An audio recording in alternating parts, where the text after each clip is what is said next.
Good evening, Coach. Hey, how you doing? I made it in to get this one. It's night, so I'm at home. Man, you had a long day? Yes, the sun shine longer, so we work longer. Lord, But it's it all good. it started raining here. Oh, it's pretty here. It was 88 degrees here today. Good gracious. Uh, it uh it started raining. It was like the ceiling dropped out. Wow. Well, you keep it up that way now. We don't need it down here. Yeah. All right. All right. Well, let's get started. Y'all, I have tonight I want to go over. We're gonna have the interview. Is Karen here yet? Yes, sir, I am here. All right. Hello, how you doing? Hey, how's it going? So Good. first thing we're going to do is talk with Karen, and then we're going to look at. I'm going to actually show you. I'm going to have a worksheet for you. I'm going to show you how to research funding sources. I realize that a lot of people typically ask the same types of questions, which lets me know what I need to prepare for, like the things that I need to teach and make sure people know. Um, and like it's one thing to know that a funding source is there. But one of my other students was awarded a grant for 1,500, but she was kind of kicking herself because she only asked for 1,500. Um, and so she was like, I didn't know what to ask for. And so I'm going to show you how to know what to ask for. All right. Okay. So y'all, let's welcome Karen. Hey Karen, how you doing? I'm good, coach. That's good. Nervous, but I'm good. Well, don't be nervous. You're among family. Yeah. Uh, so as we kind of get started, what I want everybody to do is put in the chat where you're from, like what state you're from. I do this for a number of different reasons. The first thing that I want to get to know where people are, but the second reason is kind of personal, it's kind of selfish. Me and the grant writers are always researching, and we're researching in order to make the software better. So when we know what state you're in, we actually know what to research and put into the software so that it gets better and better. So you letting us know what state you're in lets us know what to research and what to put into the software, so that everybody who has the software will have more and more access uh, to grants that we write for you. All right. So you're not starting from scratch. Okay. All right. All right. Well, Miss Karen, how was your day? It was good. It was good. How about Yeah. you? It was good. It was really, really good. I had a good day. Got a lot accomplished. Um, and then my kids love spaghetti. They love when I make spaghetti. It just feed my ego. I was like, yeah, I make something that the kids like because they are quick to tell me that they don't like my food. Um, but they really like my spaghetti. So I told my daughter I was going to the grocery store and I make baked spaghetti. I don't know how nobody else makes it. I put it all in the make it all, then I put it together, then I put it in the oven with some different types of cheese, and it's good. So when I told my daughter that I was making spaghetti, she got excited. She like my dreams come true. I'm like, oh, buddy. And if anybody know anything about dads and their daughters, whatever she want, that's it. All right, all right. That is it for me. Well, I need to work on this lighting, but y'all can still see me, right? Yes. All right. So, Karen, what we want to know is, first of all, congratulations on your most recent grant. Um, but you didn't just now get started. Let us know, or let everybody know, kind of how you got started, and just when you first got engaged with the grant writing process. Okay. I met you through our CCFM Bishop Michael Blue and Mhm. Pastor Melinda, which are my pastors. So we had CCFM conference and you came and you did the workshop. But during that time, I was working with Pastor Daisy Brooks, Bikes of Life Outreach. in Tabor City. We have two campuses, Tabor City and Whiteville. And we're trying to separate, as you were stating, separate from the church, although we're doing activities as well, to make them outreach. And so getting to know that, getting into that. But when you begin to speak about how it can be more beneficial that way, so it started working grants. We applied for we applied for a grant. It was for 100 and well, actually it was 100,000, and then we negotiate for the other 47,000 to go along with that. Don't skip through that. You apply for a grant for 100,000, and what happened? Well, when we got the figures together, we were short. And so Pastor Brooks said, well, let's see what they say. I said, yeah, don't just tell them this is what it is. We submitted it. And so they actually covered the balance that we need. We do need some more. What was the grant for? The grant was to do what? To build. We needed a building, and we needed a building. And so we actually did that's all over the place, but we actually did 155,000 and let's see, 555,164 meals last year, 2023. So with everything in the community is building, we needed more space. We ran out of space on Campus One. And so so that grant came through. Then we did another one, and it was with Food Lion, and that was 1,500. Just taking the information that now getting the information and working it in, because you have the software, and then under your training, I was able to refine it and, really grow with it. So that came through, and then we started with the sponsorships and got a couple of funds from that. And so this last one, it surprised me. You started talking about relationship building. I'm quick to send an email. I'll do the application, but you said it goes a little bit more than that. So when I sent the email, because we received the email, hey, we would like to talk with you or share with you this particular amount of money. And I was like, okay, I send the information. But then I heard you in my head say, it's more than just paperwork. It's relationship building. So I called. And then when I called, she said, I'm so glad you called me. We love Pastor Brooks and the Facts of Life Outreach. We love y'all. We have this amount of money that we would like to give to you because you allowed us to come and do the surveys and interact and volunteer. And you were the first that we thought about. I was like, okay. Because you let them come do surveys. Yes, sir. And they end up, after they passed out the surveys, hey, can we volunteer? Yeah, we love to help you do this. We love to help package up the product to give out perishable and non-perishable. And they came back and helped with the feeding pot that's on Saturdays. They came out and helped with that. So they was just excited just to be able to help. And so she said, well, how about let's do it again in October this year? I said, wonderful.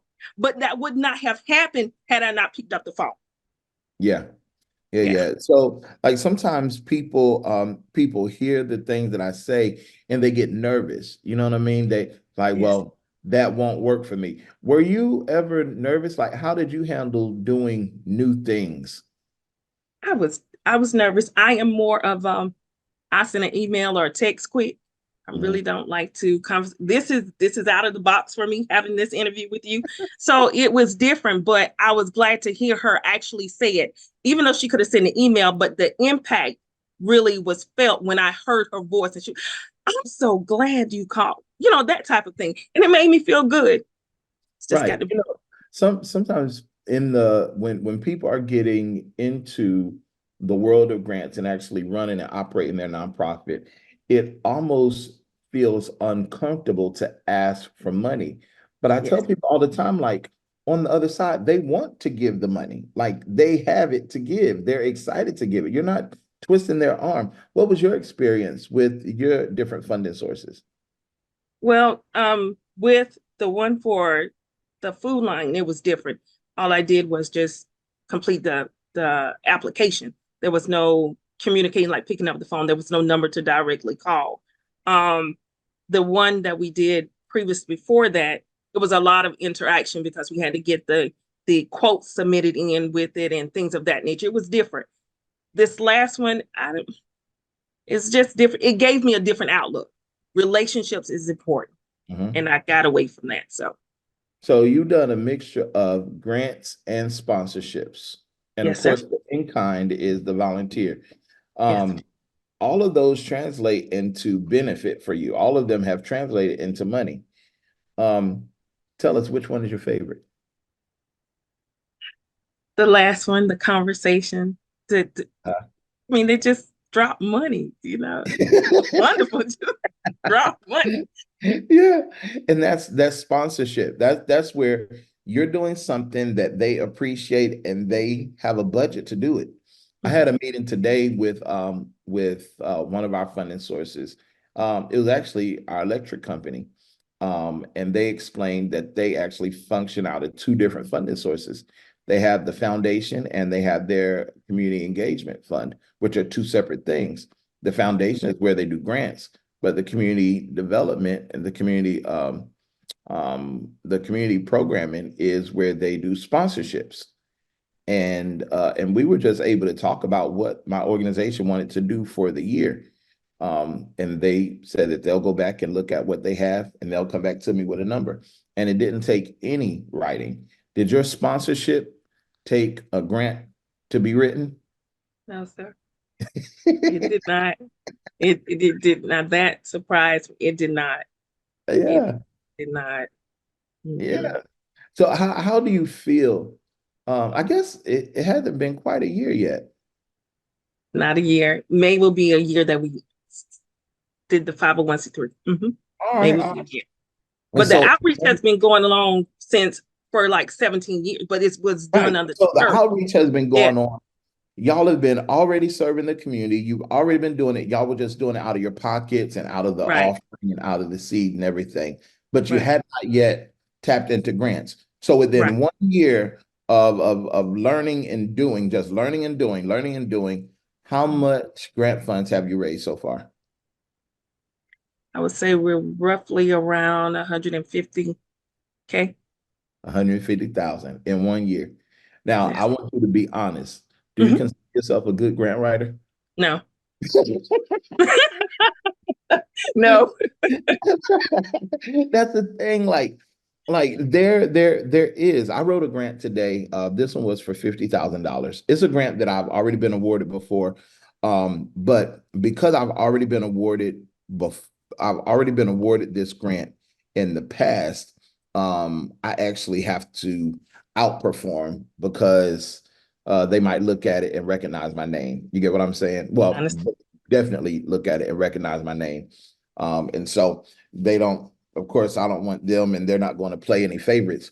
So I have to make sure that my writing is superior to everybody else's. But for the most part, the grant world is not about what you write. It's really about the relationships you build. yes. It really, really is. And if you meet one person and be awarded a grant, they'll introduce you. They're excited to introduce you to other folks. So what kinds of things have you been able to do more of with the grant funds that have come? Y'all were already serving the community, but what types of things have your grants been able to cover?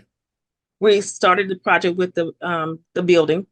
That should be completed hopefully by July. We still need some things like electrical, the HVAC unit, all that. Mhm. Um, we Did you have apply been. for the Truist grant? I did. All right. You might be farther along than you think. Actually, what I want you to do is go ahead and send them an email.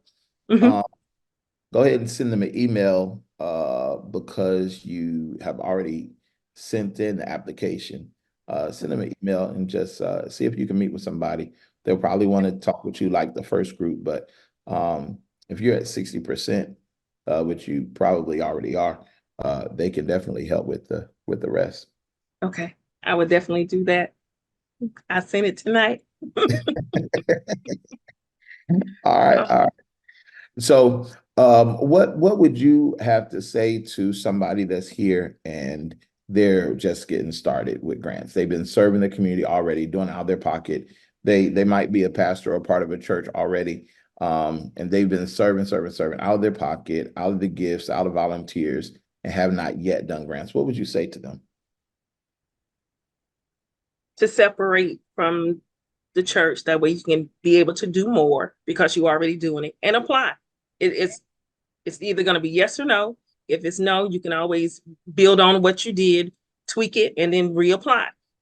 Do it. Yep.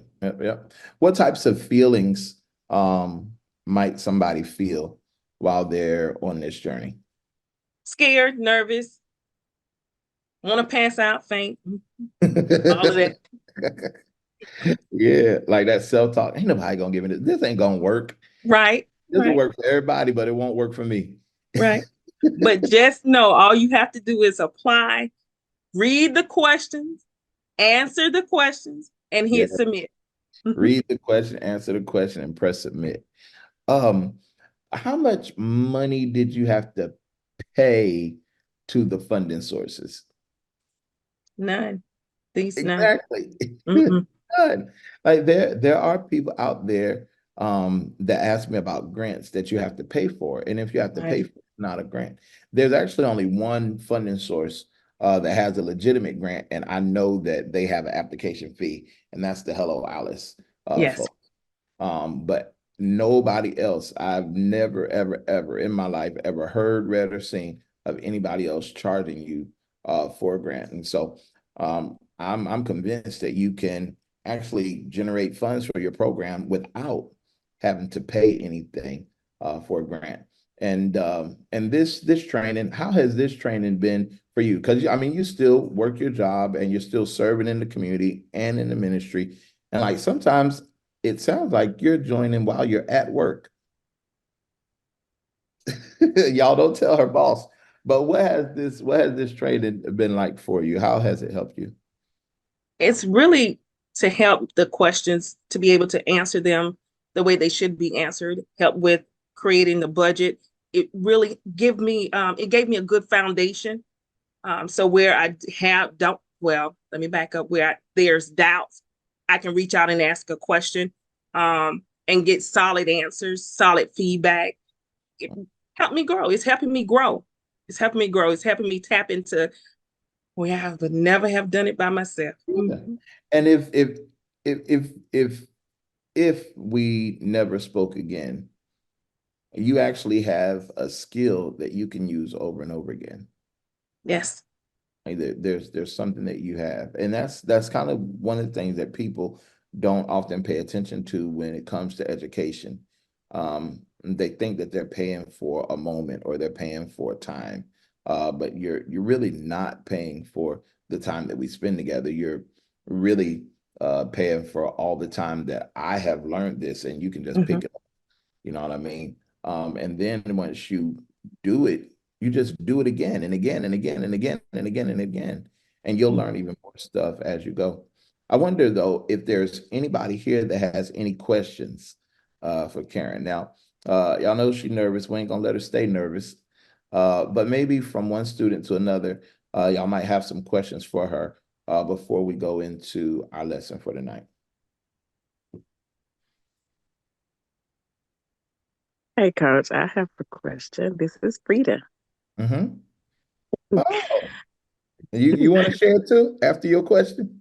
Yes. Oh, man. But that's what I was telling you the other day. Like the bigger grants, I've been kind of like I do like apply for the 10,000, but like I was hearing her say that they did the 100,000.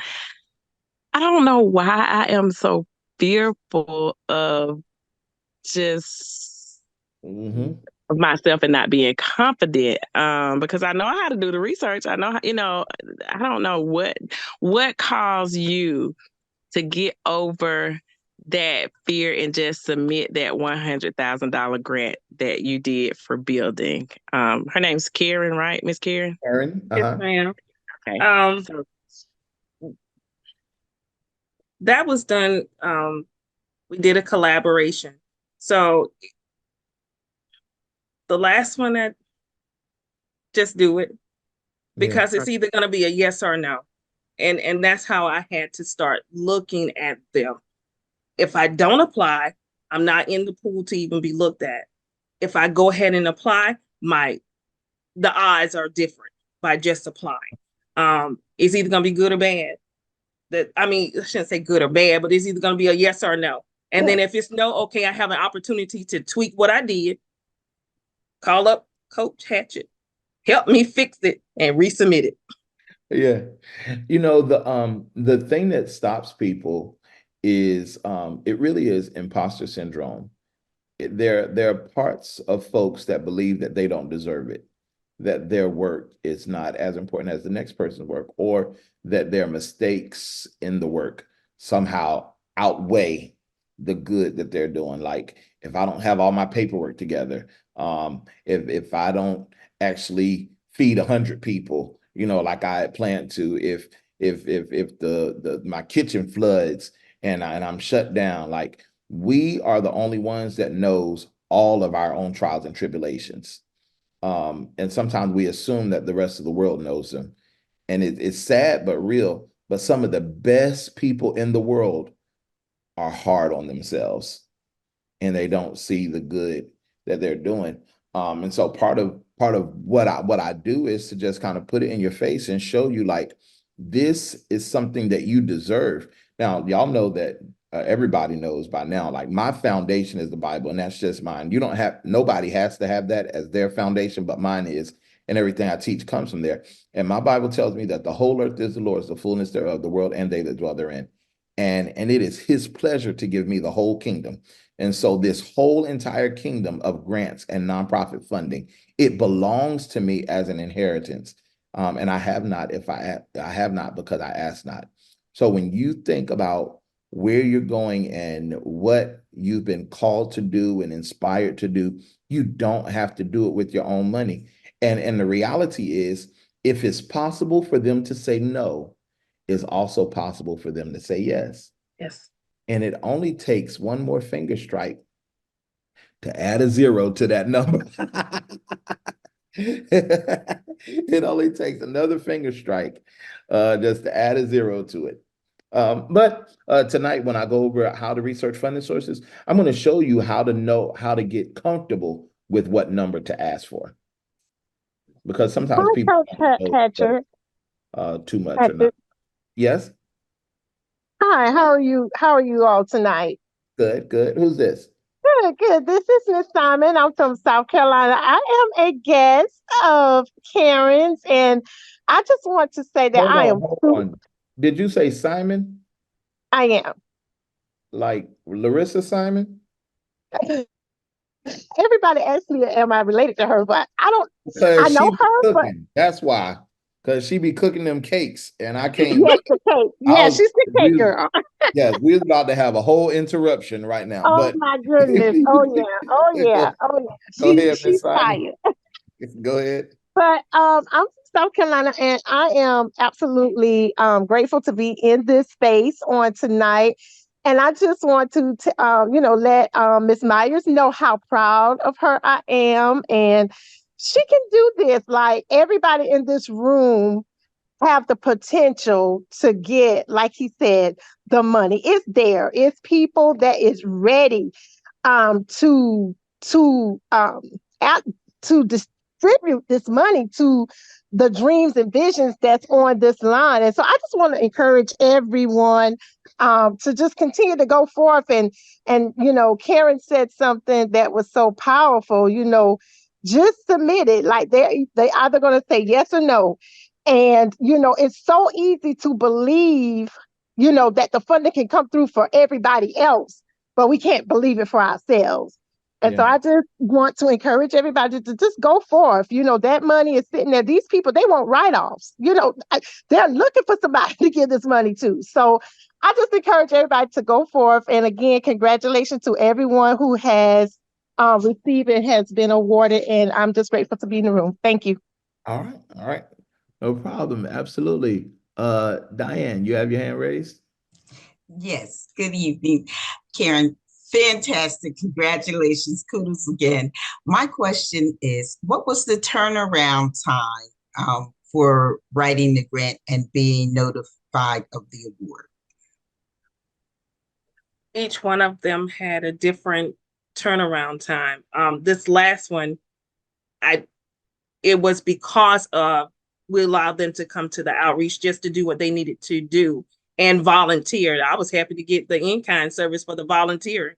So that was like, email came, money in the mail. That was it.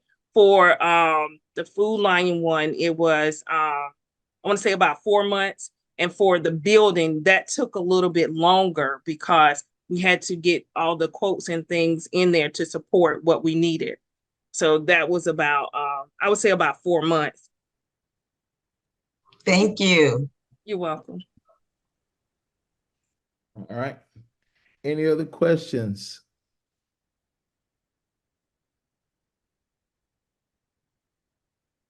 All right. All right. So the last thing I wanted to share with you, Karen, is as you look at the building, continue to look at how the building solves the community problem. So right now, y'all are addressing food insecurity, right?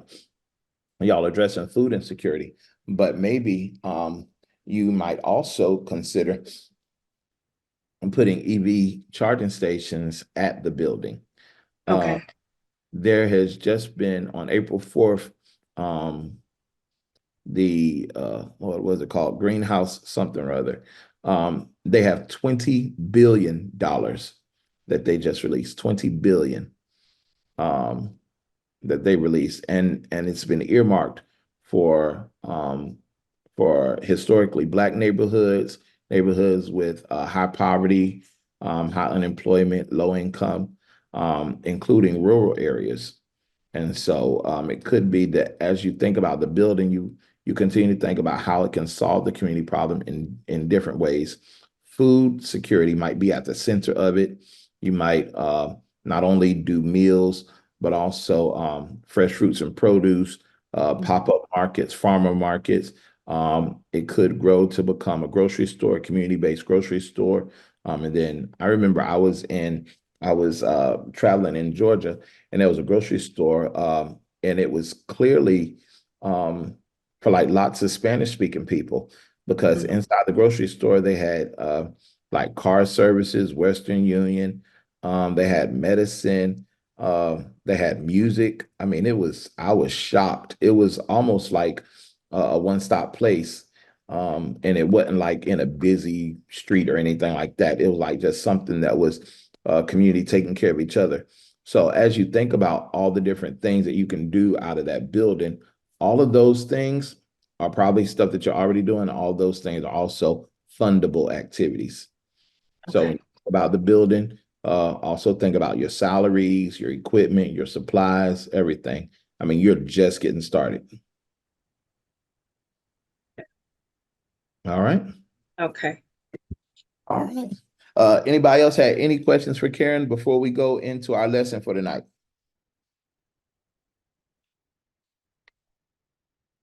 All right.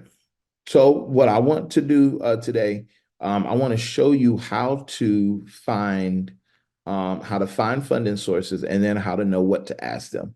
But before we do that, I want Frida, if she's still here, to go ahead and share.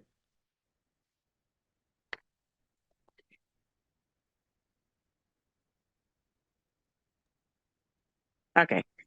Yes. And again, Karen, I'm sorry, I forgot to tell you congratulations. I applied for the it's Walton EMC. It's the electric company here in Atlanta, or the metro area. And I only asked for $1,500. And I submitted, and it was a simple grant. They didn't ask a whole lot of questions. It was just like one page.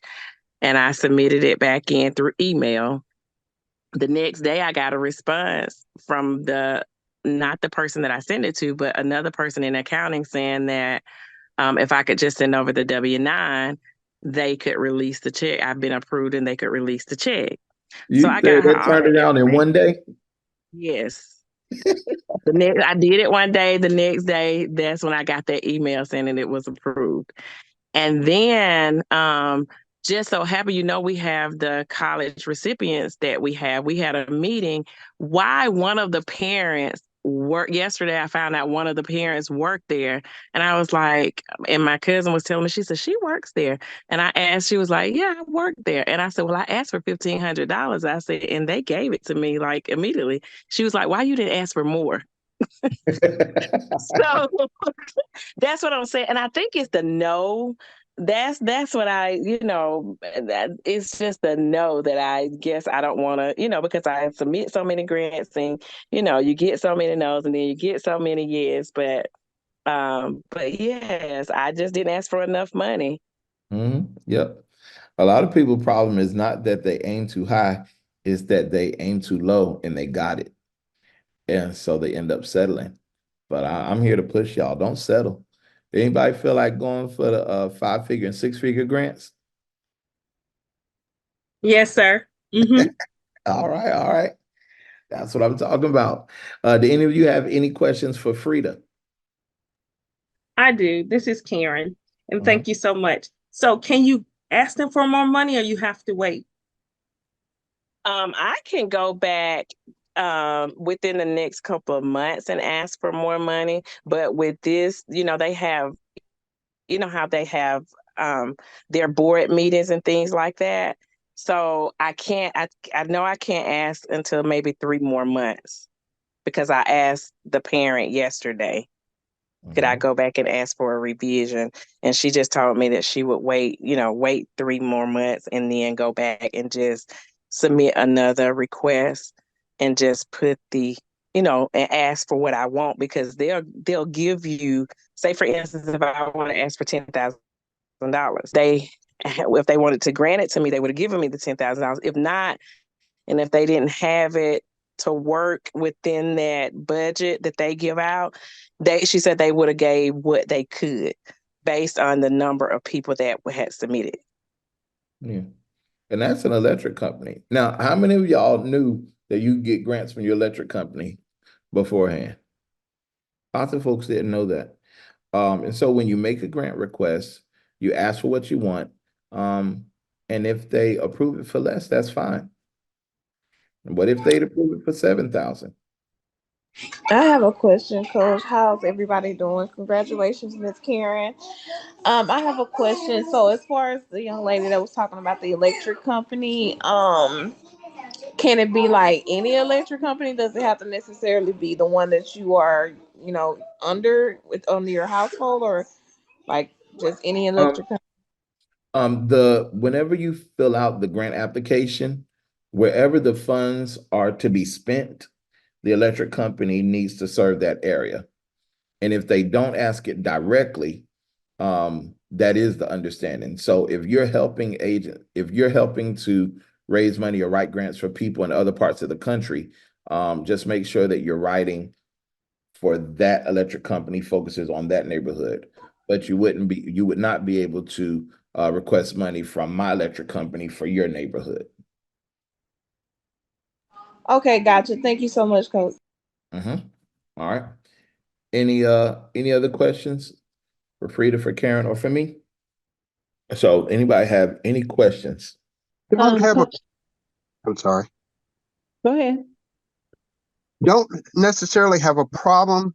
Progress. Good morning, everyone. Have a good day.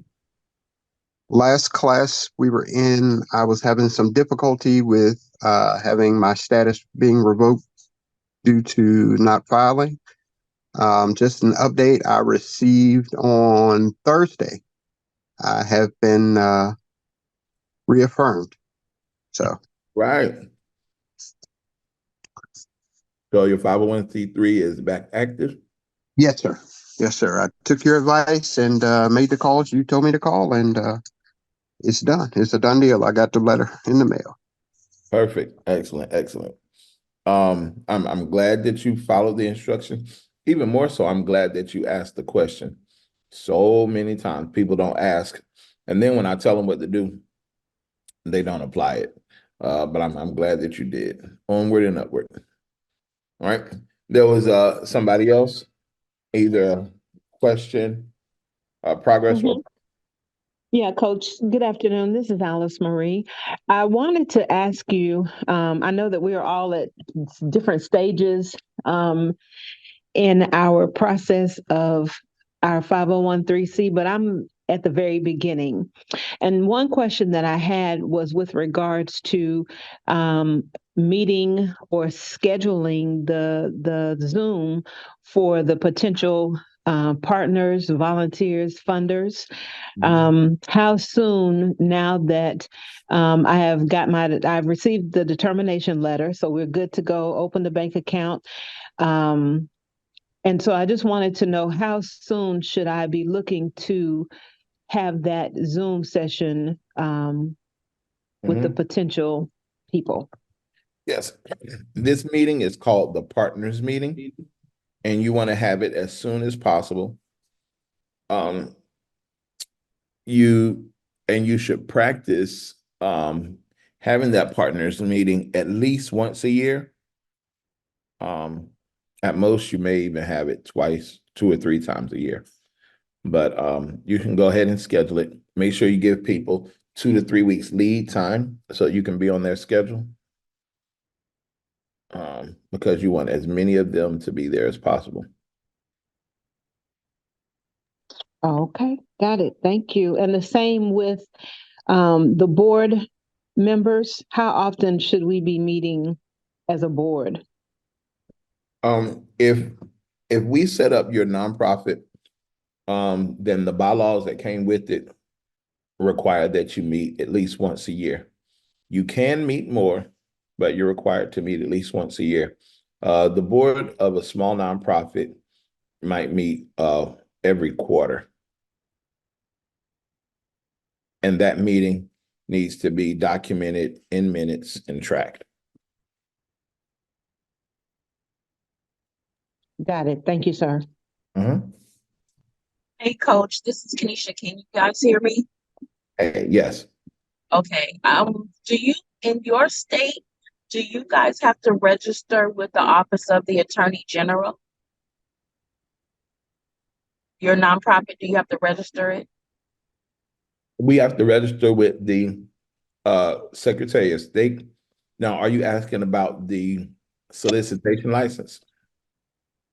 I don't know if that's what it's called out. So in California, we have to register our nonprofits with what's called the Registry of Charitable Trusts. Yes. And that's through the Attorney General within 30 days of receiving any assets, like getting a bank account opened, taking donations, whatever. We have to do that, and then we submit our bylaws, our board member, like it's a whole application that you got, or form you got to fill out, and then you got to fill it out annually. So I was just wondering if other states have something similar. That's unique to California. Okay. The goal is for transparency. So anybody, any nonprofit that you are donating money to, you can go look on there and see if they're registered, and that, you can see, okay, yeah, they register with the Attorney General, they have assets or whatever it is, to know that there's oversight. Yes. There's oversight, but also transparency. And I think, I don't know for sure, but I think it also has to do with so many high wealth individuals in California that utilize nonprofits in various ways. All of them are not truly charitable. You're right. That too. Yep. Okay. Just wondering. Well, I don't know what lesson you're going to go over today. My question was answered in the group, but I was just asking before, can my for-profit be a vendor or a facilitator for programs that the nonprofit offers? Yes. Yes, they can. You want to make sure that you have a clear invoice that has, the invoice comes from the for-profit company, ABC Corporation, LLC. Yes. And goes to the nonprofit, and let the nonprofit pay with a check or something that is trackable, traceable. Yes. You have a good paper trail. And the other thing is, you want to avoid what's called inurement. So you never, ever, ever want to overcharge the nonprofit. Just whatever Right. the market rate is the market rate. If it's your facilitator fee or the cost of your workbooks, whatever it is, that's what it is. And you Yes. also document a discount on the invoice, Okay. a 10% discount or 20%, whatever you think is fair. Yes. Okay, because some of the things that we're gonna some of the programs that we're gonna implement require facilitators. For example, my wellness workshop that the nonprofit wants to do for the community. And we don't want to, of course we want to get grant funding for that, but I just so happen to be the certified therapeutic art life coach, and my for-profit conducts these workshops. So That's okay. right. Okay. And this is not tax advice. This is just my experience. And of course, you'll go over everything with your tax professional. Of course. But the nonprofit is not paying you as an individual. It's paying a company. No, it's paying Ascended Enterprises. Yep. That's right. And it could be paying any company, your neighbor's company, my company, just like anybody else. Yes. Yep. Okay. And my one of my hair clients is my tax attorney, so that works perfect. Okay. All right. No Okay. problem. Thank Good question. Good question. Anybody else?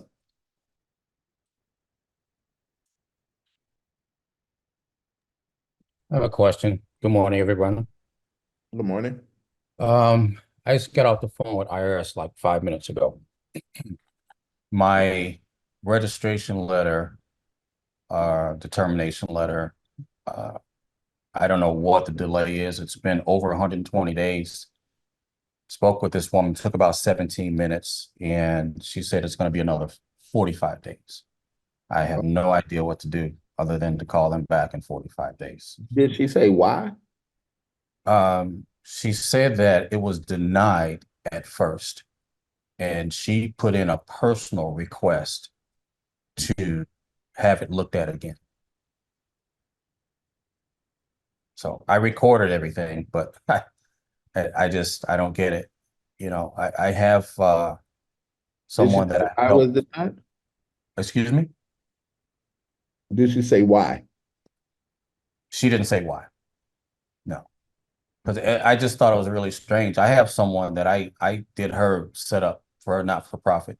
Took her 2 weeks to get her letter. So the only thing I can think is that this is spiritual. So I don't know where to go from here. Yeah. There are times that people have just done a brand new application. And you can get it approved in 3 weeks. Yeah, it's just frustrating. So it is. It definitely is.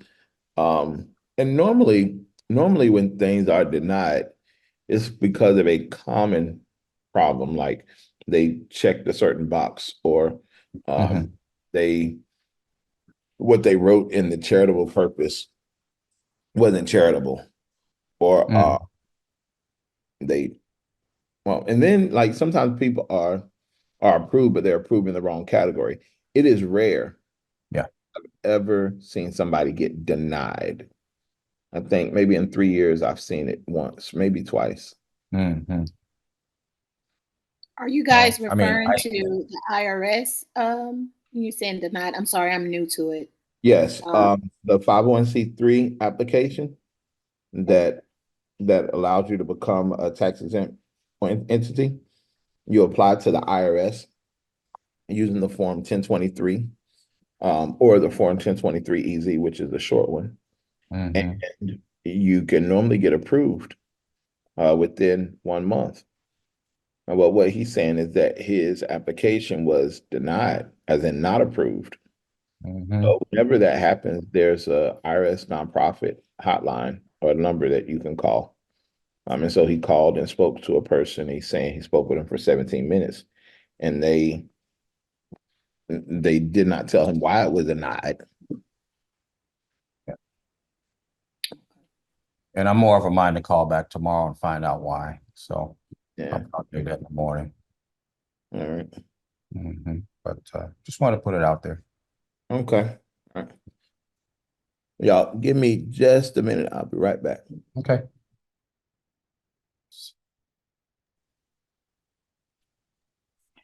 So I can add.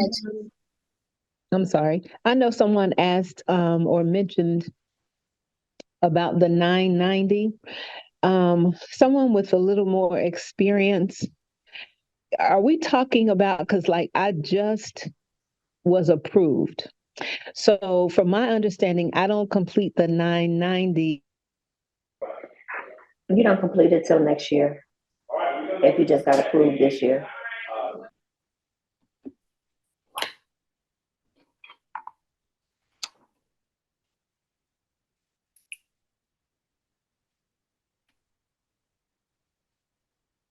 So I have a question. I just did the local state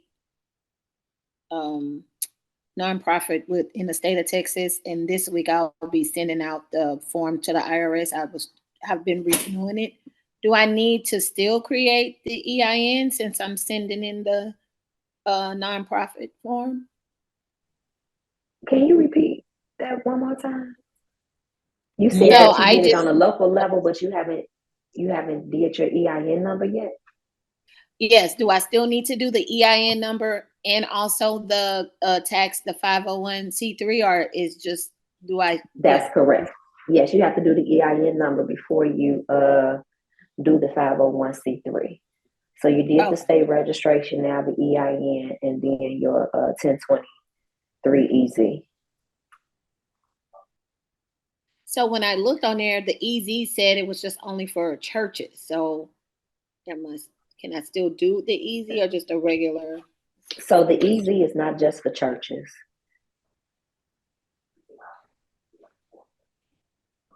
Are you looking on the IRS website under 1023 EZ? Because it's not just for churches.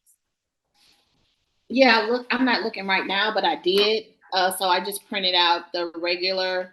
Hold on, I'm getting. So you don't want to do the regular form because you haven't been in existence for over 3 years. The one you want to do is the 1023 EZ, and it's not just for churches. Okay, thank you. Thank you so much.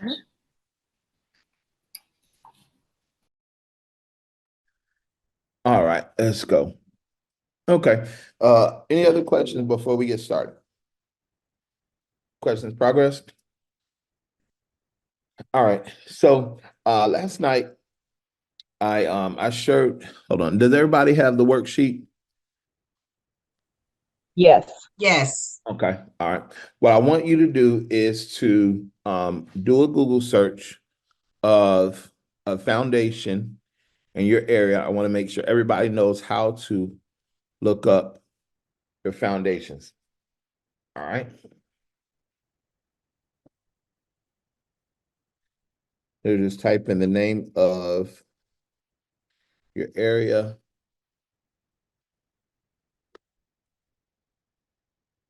Community Foundation of New Jersey. What we want to know is about their grants.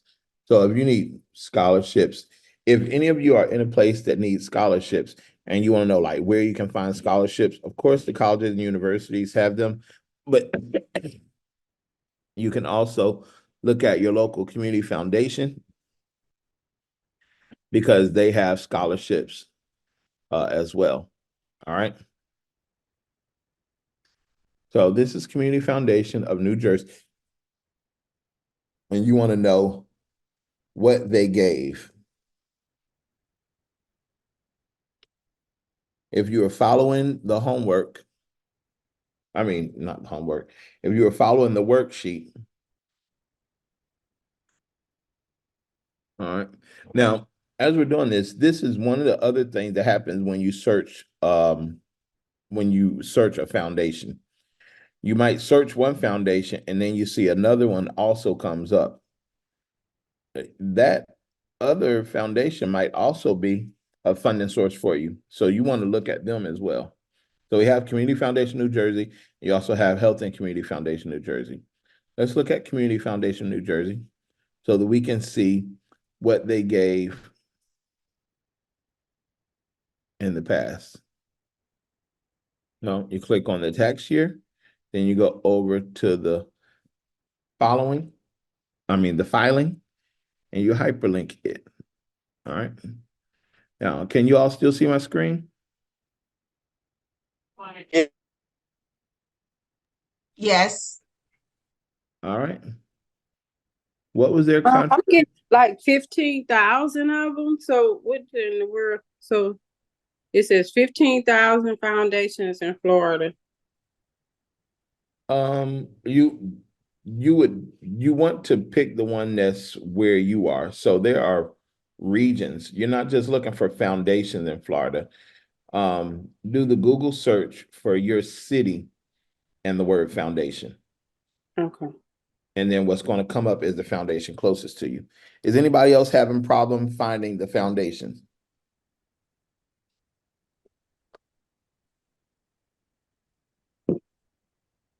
Anybody? All right. So let's continue. All right. Everybody, you can see my screen, yes? Let's look. How much money did this organization bring in during this current year? Somebody tell me the number.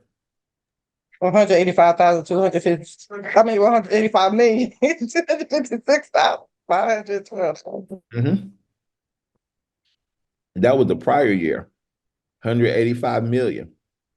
What about this year?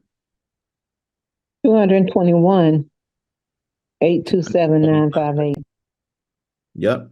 And then their investment income was 16 million, 36 million.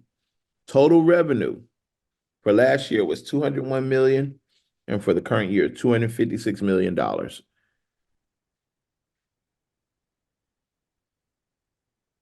Now, this line 13 tells how much they gave out in grants. Grants and similar amounts paid. How much did they give out in grants this year?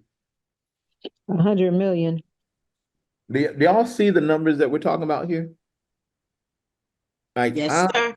I'm a really good student, but no, I'm not. I'm a good learner, but I'm not a good student. Let me say it that way. I'm a good learner, but I'm not a good student. When I was in school, I got in trouble because I fought a lot and I used to talk back to the teachers. But I was always really good at the work. So I'm a good learner, but I've never been a good student. And I don't know how I'm gonna solve this problem, but there are people that tell me that the folks that I'm teaching cannot conceive themselves going after large grants. And I just think they're wrong. I think that the people that I'm teaching, which are y'all, I think y'all do believe you can go after larger grants. Well, let me go on record and say I'm one of them who do believe it. Yeah. I know it does take work. It does take some connections. And I'm showing you all these connections, but I am not excited about talking about $500 grants when it takes the same energy to talk about $50,000 or $500,000 grants. You get what I'm saying? I've done both. And last night when we were in the session, like y'all heard Karen talk about, like she heard me speak at a church conference. And I don't know if she bought anything at the conference. I don't remember. I don't track sales like that. Somebody on my team does. But I know that she just kept showing up and kept trying, and she was able to get her building paid for.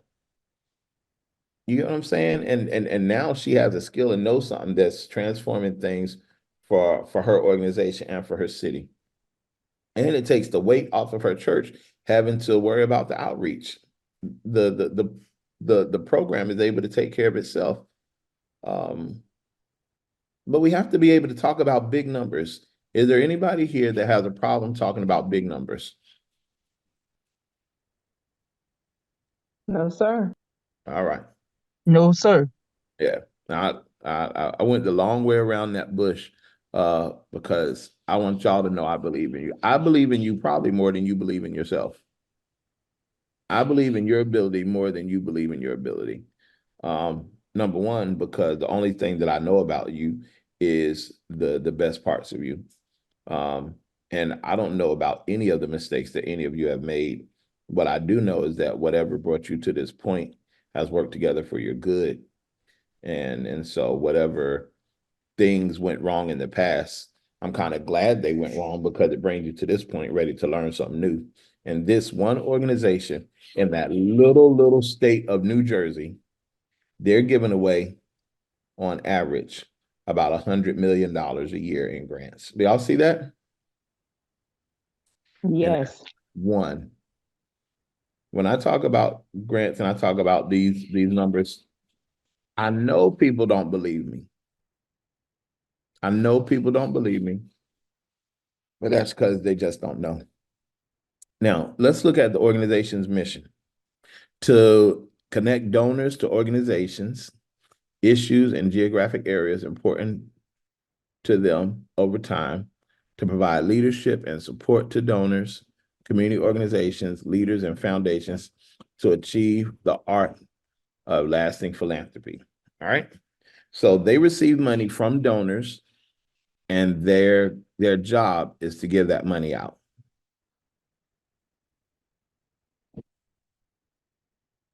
Now, let's look at their staff. I've been saying their offers. Oh, see additional table, Lord. So do y'all see they have see additional data table? That means they have an attachment somewhere, which makes me think this is about to be a very large 990.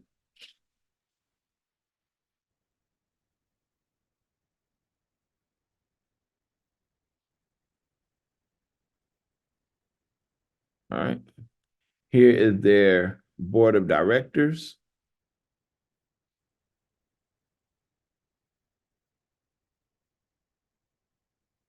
See, they're spending about 2 hours per month.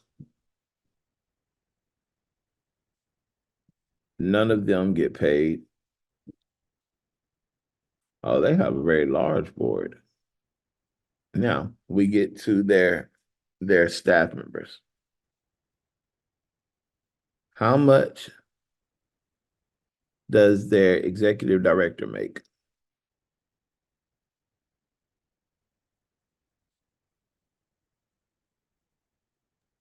Am I looking at that right? Mm-hmm. Yeah. How much does he make? 157,000. Yeah. Well, that's their operations officer, makes 157,000. Their chief financial officer makes 217,000. And that's their salary. And then the last column says the estimated amount of other compensation. So this includes company cars, computers, expense accounts, bonuses, health insurance, life insurance, 401k, all that. How much of a package does the chief financial officer have? A package worth what? 53,000. 53,000. Yep. And you see, none of them are working 40 hours a week. How many hours do they work? 37 and a half. Yeah. So they don't even work a whole Friday. They work a half day on Friday. Hey, Coach, I got a question. What is this chief philanthropic officer? That's a fancy word for grants manager. Okay. Philanthropy has to do with donations and grants. So the chief philanthropic officer is the grants manager.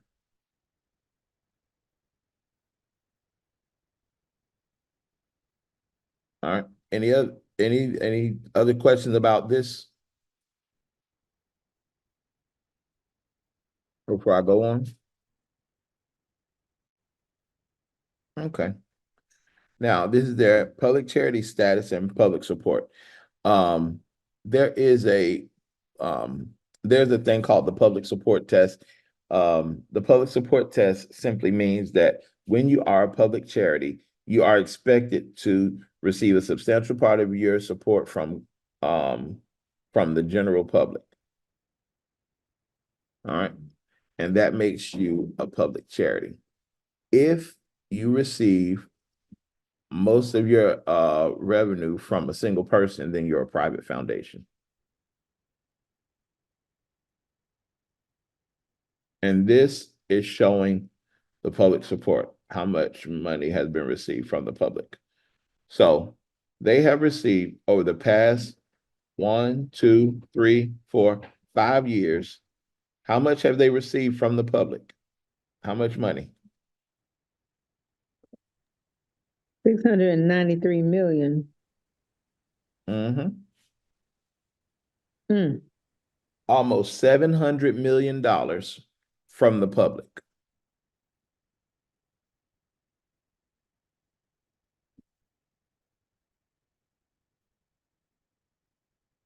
All right. Now, the next big question is, what you gonna do with all that money? That came from a movie, didn't it? What movie was that? The Tina Turner movie. Y'all remember that part of the movie? Oh, y'all don't remember. Or maybe it's No, coach. it's fine. I remember when Tina went to the studio session at Ike's house and her mama was there, and Ike said, "You gotta sing rougher." And the woman with the cigarette, she said, "Rougher, rougher. What you mean, rougher?" Y'all here singing like a man. Y'all remember that part of the movie?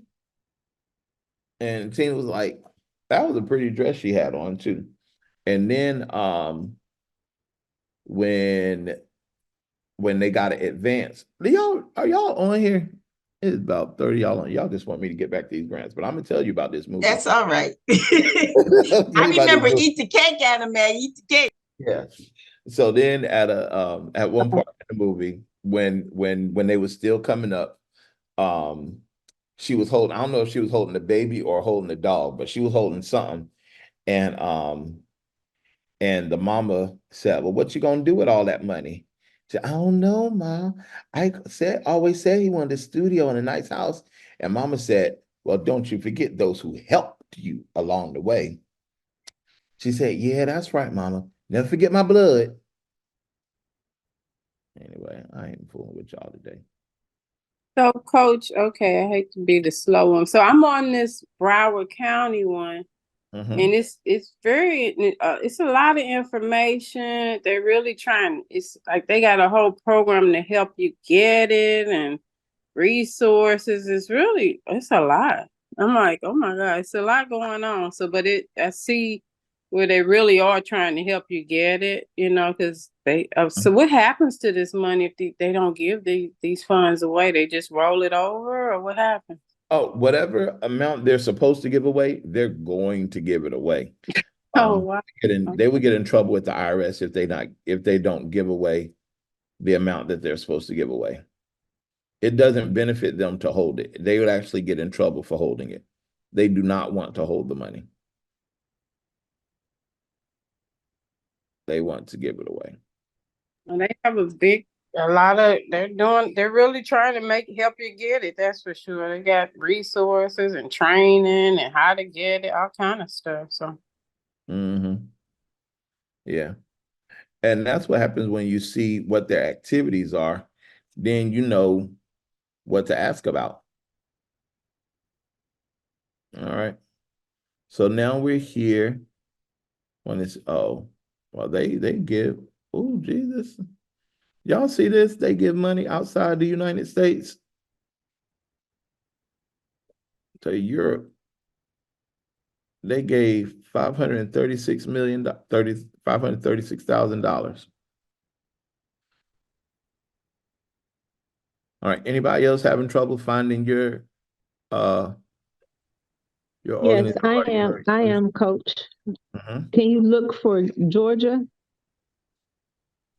Georgia what? Foundation, Community Foundation.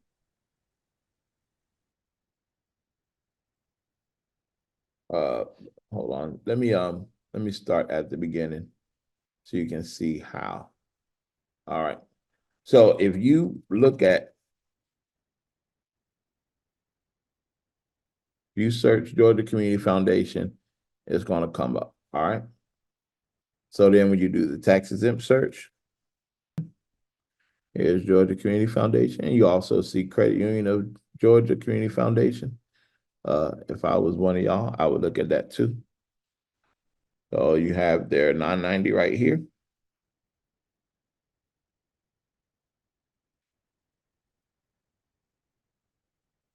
See, this organization is about $3.7 million this year, 5 million last year. We want to see how much their people make, 141,000 and down. Oh, that's a big gap. Do y'all see this? The president make 141. The next one up is 83,000. That's a big leap. Why do you think that is, maybe? Well, I'm gonna tell you why I think it is, and it's not fair.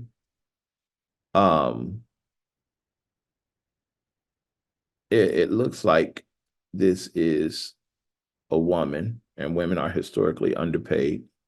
Well, all these names look like women except for James, but women are historically. Oh, hold on. Y'all see this?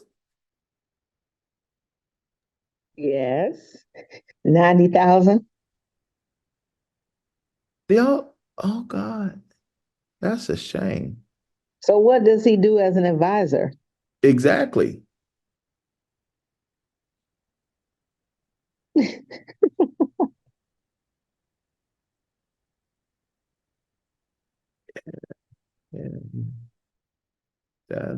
That's a shame.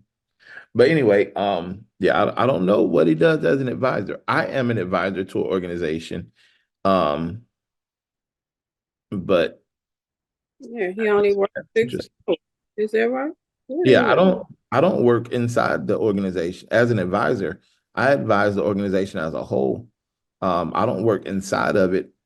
And they definitely don't pay me 90,000. But this is crazy. You got the president, and then you got the director of accounting and the operations, director of operations, and the director of marketing. And this advisor, who is a male, makes more than all of them. Yeah, I don't know. The answer probably is on their website somewhere. I I don't know. I don't know how they. Is that saying he only works 6 hours? Is that what that was? It said something. Is that the hours over there? 6 and 19. What is it? Let me see. Average. Yeah. Hours per week. Yeah, he ain't working nothing. I need to get on the This man works 6 hours a week. I make 90 grand. 90,000. That's a great job. I ain't fooling with y'all in Georgia. Oh Lord, that's a shame, boy. But I'm not suggesting that they're doing something wrong. But you see, it's all public information, right? Yes. All public information. But I bet there are some people that don't like that. All right. So you have the description of what they do. And we want to see what they give. All right. So these are the grants. Grants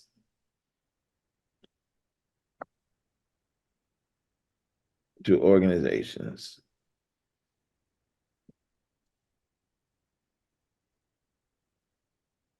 Let's see, A Beacon of Hope got 10,000. Agape Youth and Family Center. That sounds like a church, don't it? Mm-hmm. They got 10,000. Atlanta Step Up Society got 10,000. Berry College got 50,000. Bethlehem Church got 12,000. Children Healthcare got 12,000. So you see what what's the average amount? You do not want to look at the outliers though. When you see something like this, Family Mission Company got 100,000, you want to discard that because that's an exception. But what amount does it look like most people get? About 10,000, between 10 and 15. Yeah. Right. So when you're asking them for money, what do you think you should ask for? About 12. 12. Yeah. Yep. Somewhere between 10 and 15,000.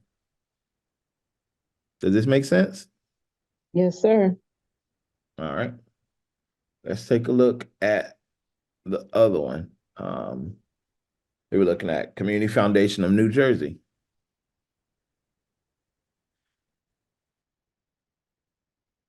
Oh, this is non-cash assistance.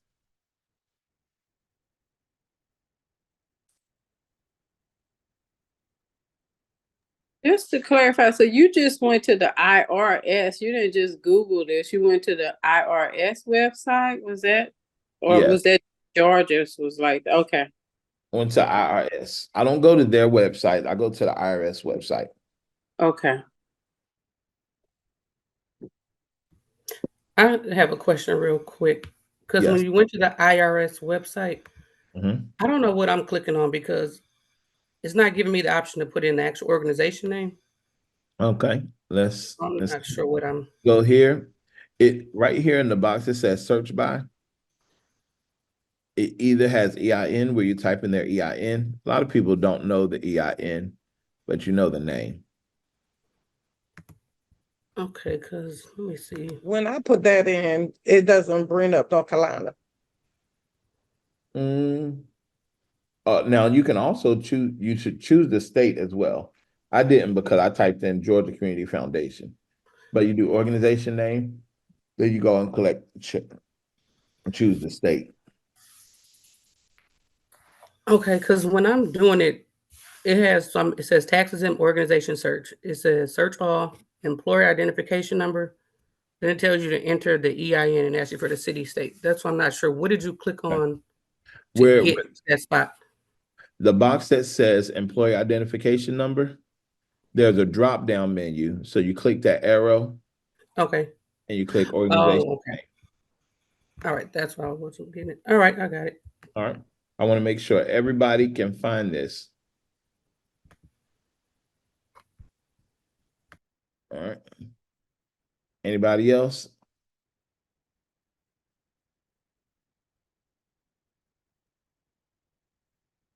All right. Let's go back to New Jersey.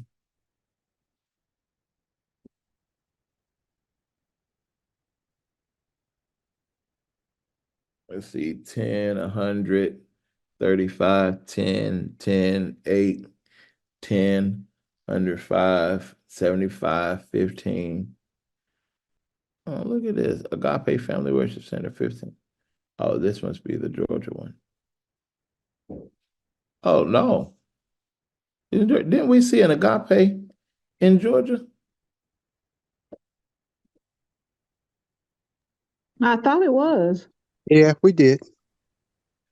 You know, now, did. what? Look at there. You know, I don't think that's a coincidence, and I don't know that they're the same entity. However, what I do know is that if churches are connected to each other and like the headquarters church finds out about using foundation money to fund their outreach projects, what do you think they're going to do? Spread the word. Share the information.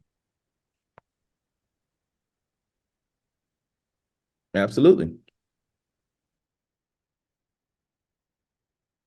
All right.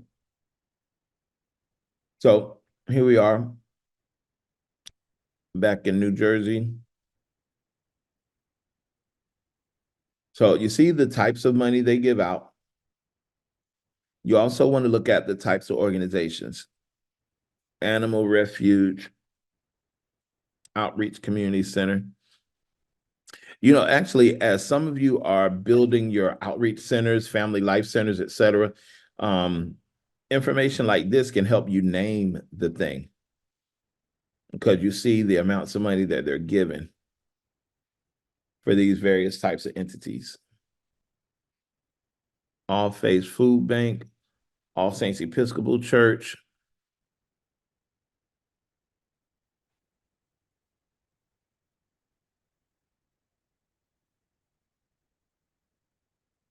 All right. Now, since we came across, any question about that before I go back to the New Jersey Foundation? I have a question. Some of them don't got a copy of the return, so those the ones you stay away from.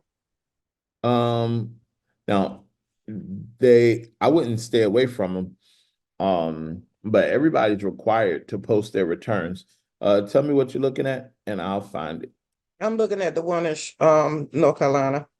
Which one?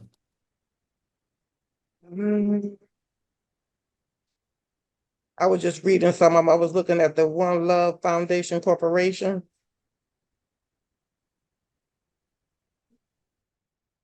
One Love Foundation.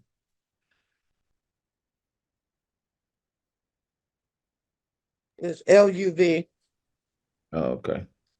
The only reason there should not be a 990 is if they didn't do it. And it's the number 1 It's not spelled out. Well, they just checking all the boxes, aren't they?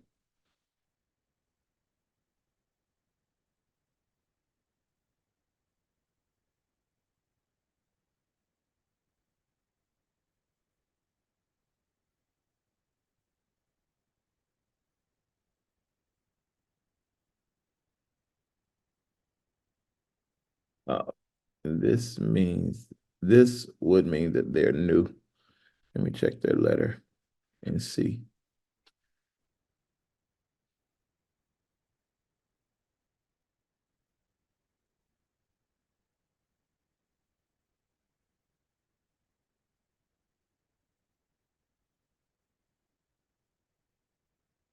Oh Lord, yeah. Angela Bogue, they were just awarded their letter in March 7th.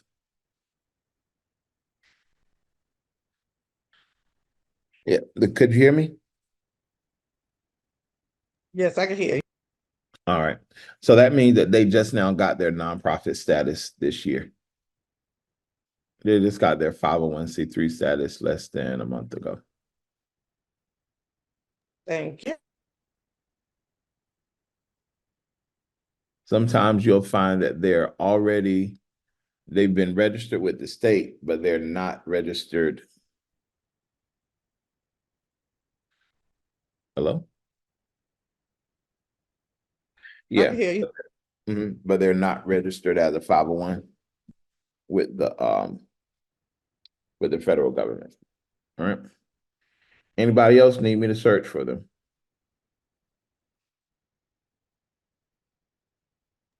Yeah, what you do, Miramar, Florida?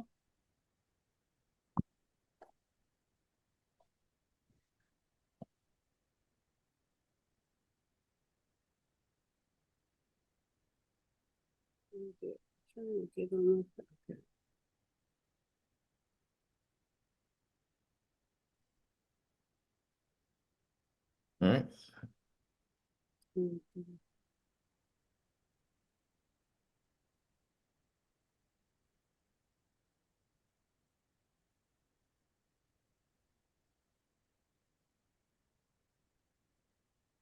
All right, that's Community Foundation of Broward County. Then you go to the tax exempt search.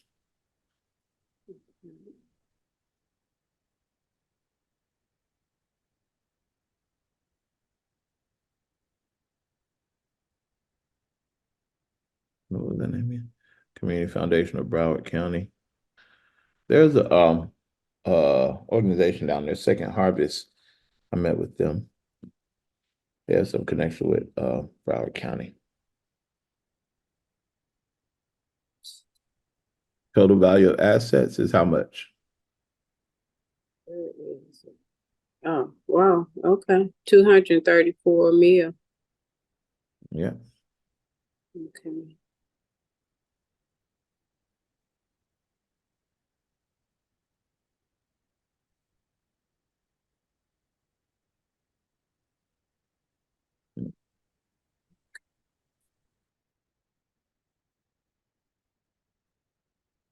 I think mm, let's see.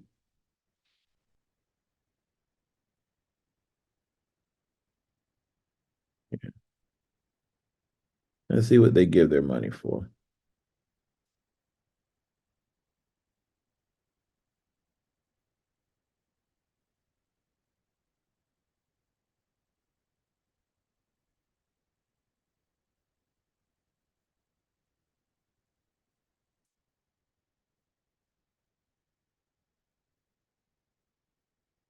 Oh, where are these attachments at?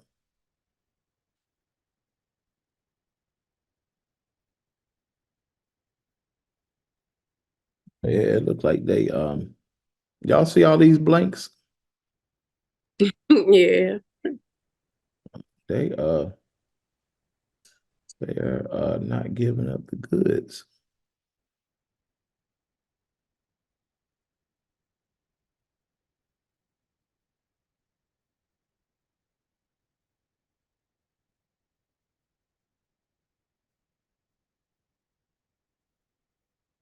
Is that even accept? They can do that? I guess they can. Huh? They just turn in a Yes, they can do it, and they did do it. So there are some, I shouldn't call them tricks, but I can't find another word. There are strategies that organizations use to hide their revenue, their assets. So this is showing that they had a gross income of $11,000. They have deductions of $676,000, and so they have a total loss of $665,000 for the year. Now, that's what they're saying. I don't believe that. So what likely has happened is this organization has partnered with another organization.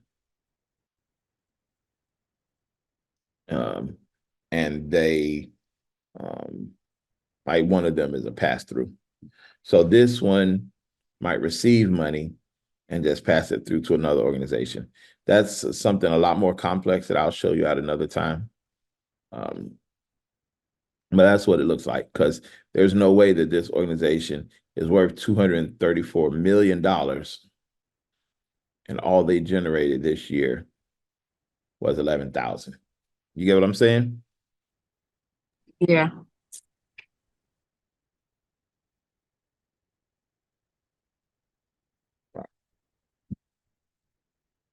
Okay. Now, I'm showing you how to look up foundations, but you don't only have to look up foundations that way. What if you wanted to know how to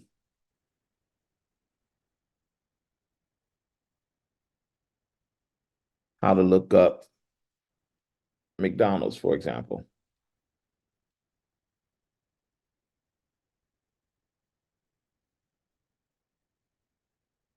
This organization is really small.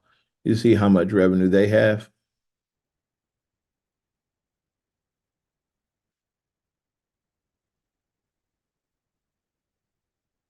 That's just $15,000.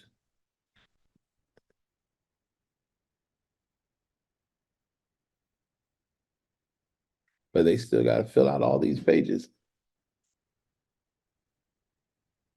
Let's look at Ronald McDonald House. They have some.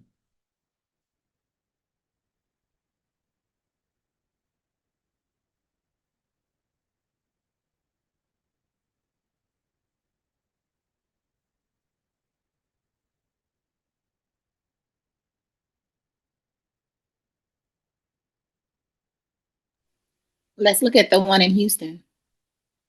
Where is it at? Go up a little. Here. All right. Black McDonald's Operators Association. Oh, wow. Do you see this? It shows that they were revoked in May. Revocation posting was posted in August. Oh Lord, it looks like they don't even know they was revoked. But I can see now why they were revoked. If you do not submit your 990 for 2 years in a row, on the third year you'll be revoked.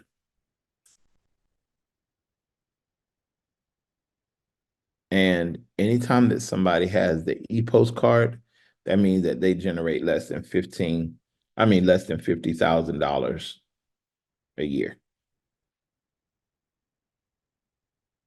So this group has a good name. Sounds very attractive, but based on this record, they do not generate a lot of money. Do y'all see this? Less than $50,000. So can they be reinstated after that? Yeah, they can be. Some people don't do it just because, well, for whatever their reasons are. But no, That's actually what happened to me. Oh, really? My status was revoked because I didn't file. And I followed what you told me to do, and it was reinstated. They put a little note at the bottom, I guess the letter, but it didn't update the date that I was reinstated. Yeah. Coach, what's the name of the course that you had that's about? Because it seems like that's a big deal. It's just the whole managing. Is it called managing of our nonprofits? You know, because like we know how easy a 990 is, like when you showed us, but a lot of people are getting what? The organizations shut down just for a 990 and stuff like that. So I guess maybe everybody don't understand how to manage their nonprofits once we get them. Yeah, that is a thing. I actually need to do a new class on it. Some of my classes are really long, and I need to do shorter versions of them. But I go over the 990 requirement in the class, how to start and run your nonprofit. But for everybody, here's something that you can do today. There's a McDonald's in your neighborhood. All right. Remember, I told y'all that grants are everywhere. And go to this link and just make a request.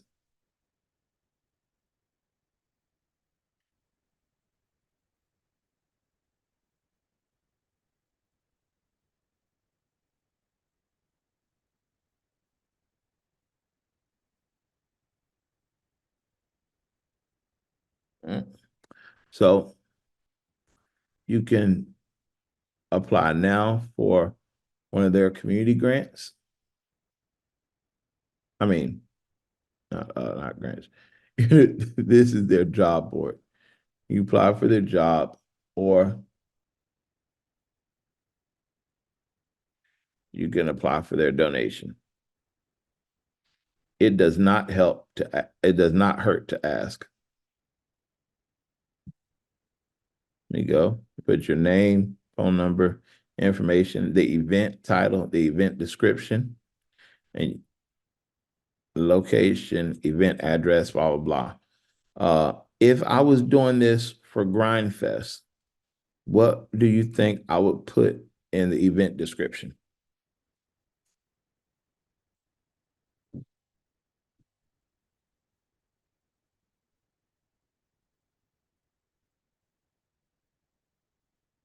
I'll put GrindFest, the celebration of Black business and entrepreneurship. All right. Now they ask, do you want in-kind, cash, or free food coupons? I would click all three. Will this donation be acknowledged? If so, how? You copy this from your sponsorship letter. You put the information and then continue. And that's it.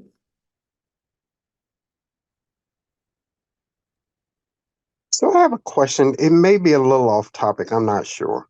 No problem. Go ahead. Okay, so I'm based in Virginia. Mhm. But I also want to do some work in Ohio. Mhm. I know I have to register everything in Virginia and register in Ohio as a foreign corporation. Mhm. After I do that, can I solicit funds in Ohio, or is there something else I need to do? Register as a foreign corporation that qualifies you for any type of government funds in that area or anything that's location specific. That's all you need. Okay. Okay. Thank you. Mhm. Some type of error message. All right. Now, of course, I didn't fill this out for real. I just want to show you all the questions.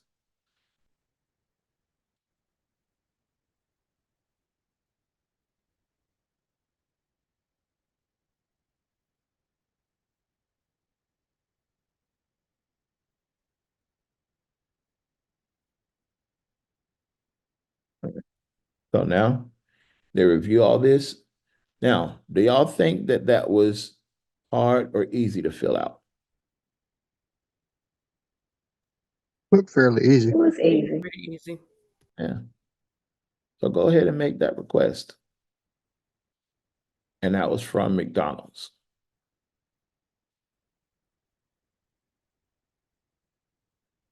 But that's only if you're having like an event, because you have to put like a date that you would need it, the Yes. donation by. Okay. That's a donation for an event.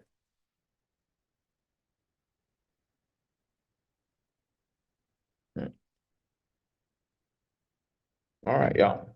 So what questions do you have right now?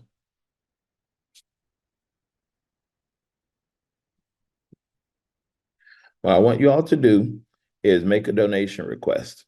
You can request it from McDonald's. If you don't have an event, maybe you want to do it for somebody else's event and just be a blessing to them. Let's make a donation request.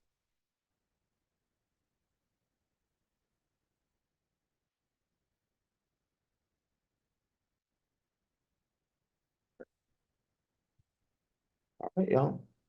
Anything else?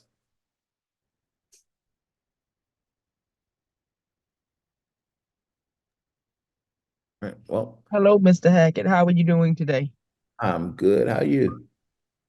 I'm doing well. It's been a while, Mhm. but I've been busy, and I just want to share something with you All and get right. your input. Mhm.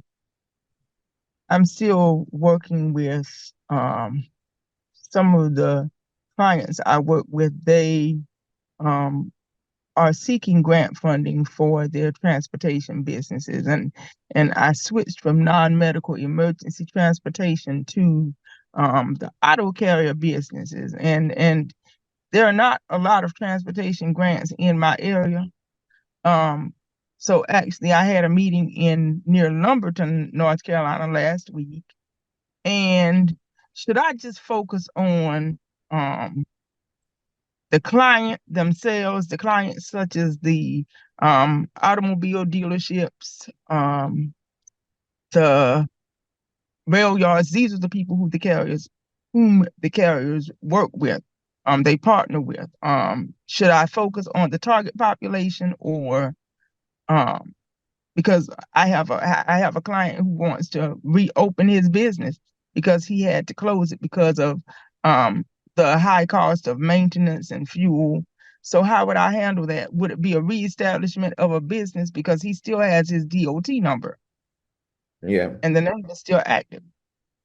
So this is not going to sound very nice, but it's real, and I'm a nice person. But in order to help you, sometimes the truth hurts.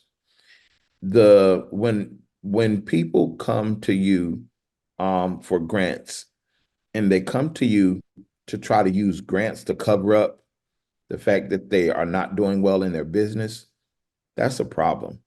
Like, Yes, and so I that's the problem that I had last year, and I had to refocus them because as I listened to you speak, um, the nonprofit that I worked with last year, she opened in March and she closed in August because she didn't build relationships. Of course, I told her that, and yeah, then some of my clients don't want to take the time to educate themselves, so I'm spending more time still educating people yeah, about what grant writing is. They don't yeah. understand. So Right. sometimes I want to quit because of that. Some people hear about grants and they because it is free money that you don't have to pay back. But they look at it and think free money, so they don't think that they have to run their business and make sales and stuff. And that's just not the case. So what I would do, I would have a pre-screening. And if you have to screen some of your current clients, do that again. I'm actually going to be creating a kind of an online process to show people what they need to work on in order to get ready for grants. And How that's to what I'm doing.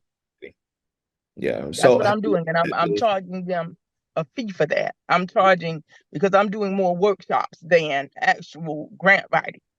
yeah, And this client, he doesn't cover up what he's very upfront. Now I'm going to be honest with you. He did everything legally, but he just had to close his business and he wants to he works. He had to go back and work for larger companies instead of keeping his business open. So he's not trying to cover up anything yeah.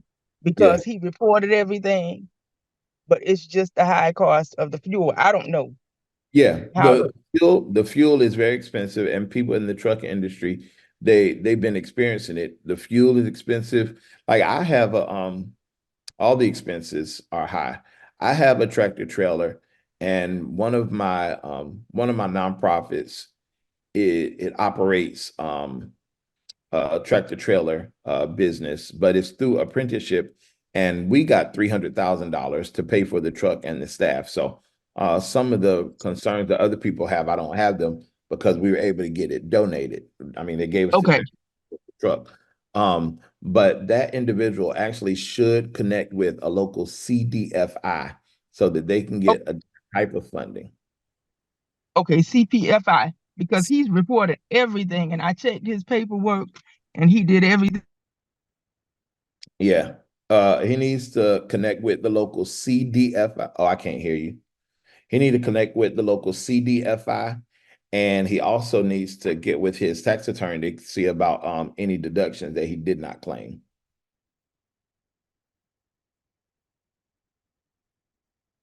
All right. If you're still talking, it cut you off. I can't hear.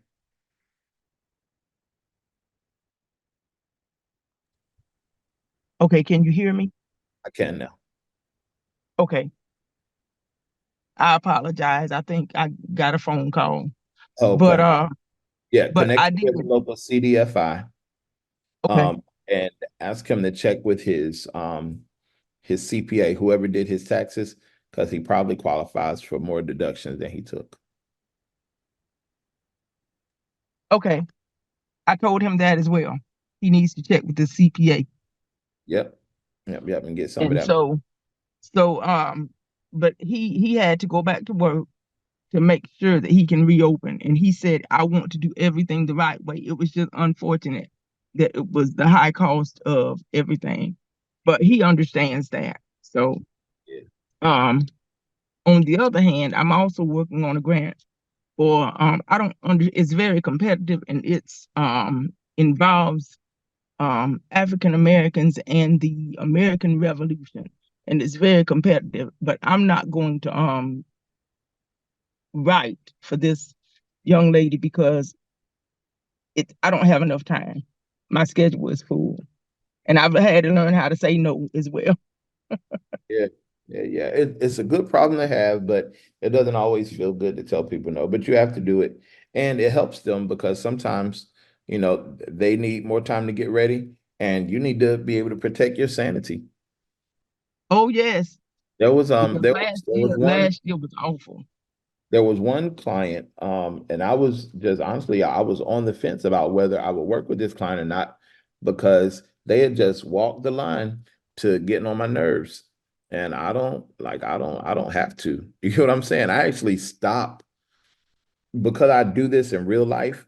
I actually have to stop writing grants to actually come and tell people about writing grants. You get what I'm saying?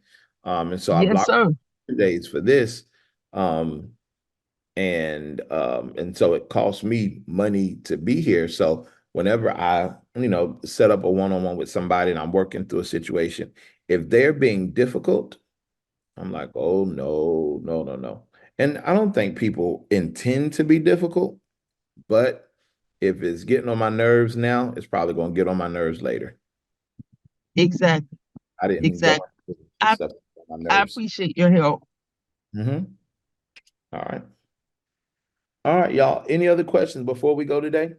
I want you to make a donation request. You can do it from McDonald's, you can do it from Arby's, anybody. But this week, I want you to make a donation request from some type of food establishment. All right, make a donation request. It's not going to cost you any money. It's not going to hurt you at all. I just want you to make a donation request and let's see what happens. All right. Anybody have any other questions? All right, y'all. We all have a good day. You too. I'll talk to y'all later. Be Oh, if blessed. anybody's not in the school community, we want you to go in there. All right. Bye-bye now.